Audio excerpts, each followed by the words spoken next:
बाढ़ के आगोश में समाया दर्जनों गांव, पलायन शुरू। खबर चंदौली के बाढ़ क्षेत्रों से जुड़ी हुई है, जहां इस समय दर्जनों गांव बाढ़ के आगोश में पूरी तरह से आ चुका है। जहां किसानों की फसलें पूरी तरह से बर्बाद हो गई हैं, वहीं गांव में भी पानी घुसने लगा है।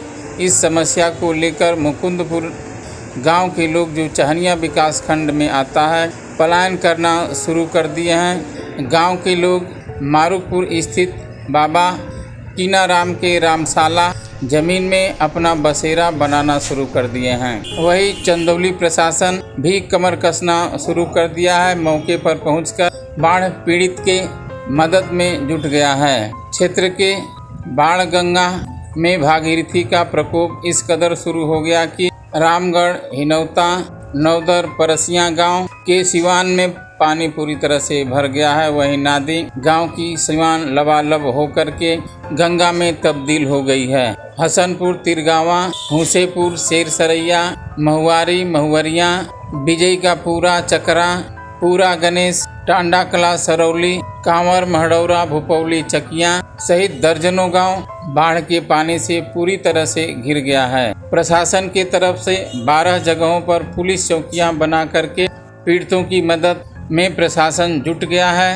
हालांकि अब सूचना आ रही है कि इलाहाबाद में पानी घटने लगा है, वहीं अन्य जगहों से भी पानी घटने की सूचना मिल रही है। फिर भी अभी क्षेत्र में 12 से 16 घंटे तक बाढ़ का पानी बढ़ने का कयास लगाए जा रहे हैं। फिलहाल में बाढ़ को लेकर के क्षेत्र में चिंता की स्थिति बनी हुई है। जाने लोग क्या कर रहे, प्रशासन से अपील।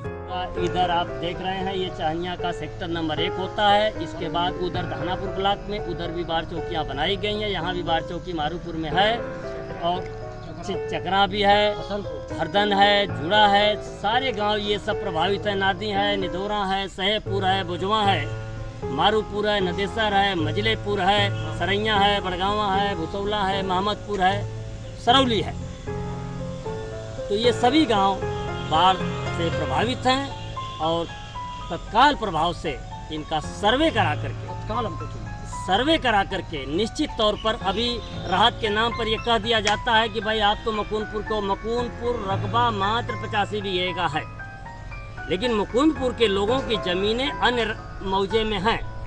जो चकिया जमालपुर में पड़ता है, अजगरा में पड़ता है, सलेमपुर में पड़ता है, नैड़ी में पड़ता है, नदेसर में पड़ता है, मजलेपुर में पड़ता है। इसी तरीके की सभी किसानों की ज़मीनें हर मौजे में हैं, लेकिन राहत के नाम पर चेक सिर्फ मुकुंदपुर में जिसकी ज़मीन है उसको दे देते हैं। तो मुकुंदपुर 85 बीघे का रकबा है। समझ लीजिए कि अब कितनी ज़मीनों का वो दे सकते होंगे, जिसमें मैं समझता हूँ 85 बीघा में 40 बीघा में तो बसे हैं लोग। तीसरी पे लिया जाता है। इसलिए मैं कह रहा हूँ कि इसका सर्वे कराया जाए और ड्रोन सर्वे करा करके लोगों को उचित मुआवजा दिया जाए। ये मेरी सरकार से मांग है और इसमें हम लोगों लायक जो सहयोग है सरकार के लिए तत्काल